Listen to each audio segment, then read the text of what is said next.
So I've just got a regular scan tool here. We're going to read the code, go down here, plug it in, feel it around, plug it in here. We're going to have the key on with, it's going to link.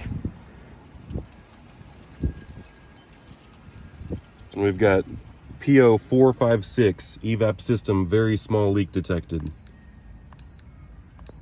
It stored it 3 times, but it's the same fault. So we're going to go ahead and just delete it for now, because we're going to attempt to fix it. The first thing that you do is we'll go around to this side of the car, make sure it's unlocked.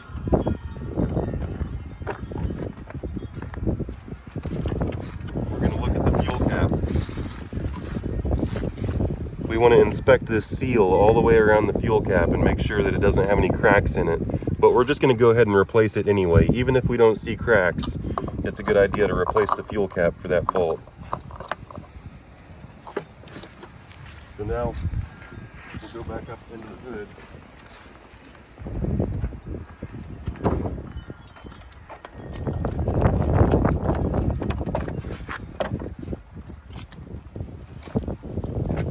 The other thing is this right here. This is called the Evap N80 purge valve, and it's going to relate to that code there. So I'm going to unplug it right here. Just push down and unplug. Some of them have a security clip in there, but this one's already broken. Now, normally I would have to replace this whole thing. It's easier to take the whole intake manifold off, but in this case I'm just going to put just the N80 valve on it. Here's the intake manifold upside down. It normally sits like this. So you see it's bolted in right here on the top. There's a little screw right here.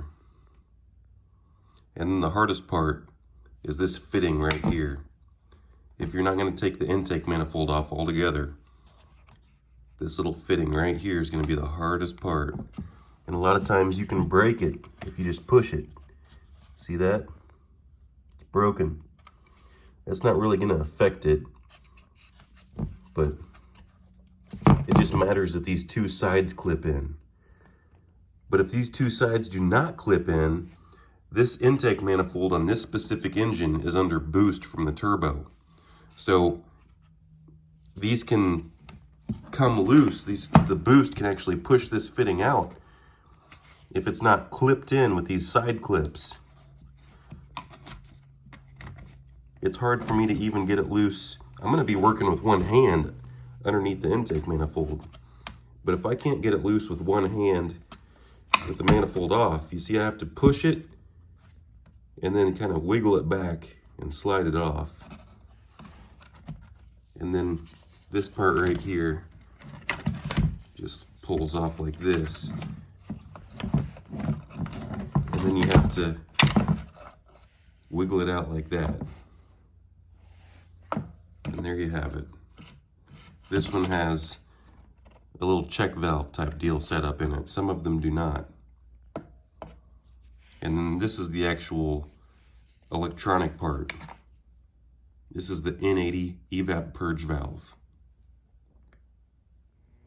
This is an example with everything still bolted onto it. The wiring harness, the fuel rail.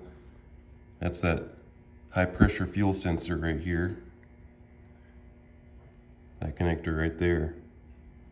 And then you see how hard that would be to get to, even with the throttle body removed.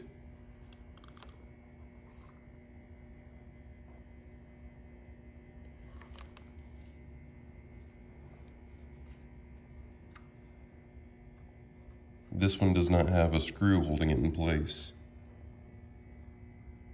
on the back side. This EVAP purge valve fault, there's a few variations of it, but it might not be present at the time. There is a way to test this little valve. You can see if it's sucking vacuum on it, but another thing is you can take it out and tap it and see if a little bit of carbon comes out. Here's the thing. If you have that fault, Most of the time, the first two things are just replace the gas cap and replace that N80 purge valve. Different cars are going to have similar things. Replacing the gas cap is an easy first step, regardless if you see cracks in that O-ring or not. But on these Audis, the EVAP purge valve, the N80 purge valve, it's a common failure on this one and older models. So it has a little solenoid in it that taps back and forth all the time.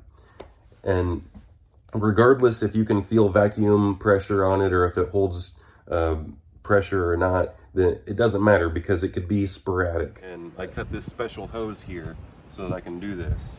Please understand I'm also not doing this full job right now in this video, but I will do it here shortly. And I'll pin that video in the comments. Most of the time you have to remove the intake manifold to get to these pipes, especially that bottom fitting. We'll try in this video I'm about to put out in the future to see if I can just remove the throttle body and unplug this thing and wiggle it out. I'm sure I've probably done that in the past. I didn't have one of these new on hand, so what I did was I just chopped one out of another set of pipes, and then I just put the little electronic mechanism, the little purge valve itself, into place with a little rubber hose. We'll see if it works.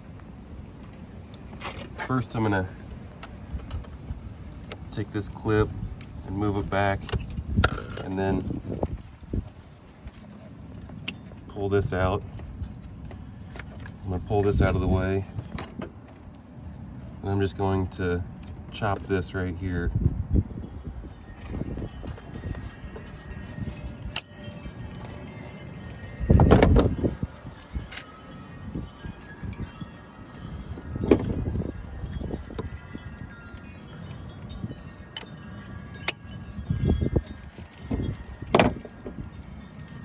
Now I'm going to take the new one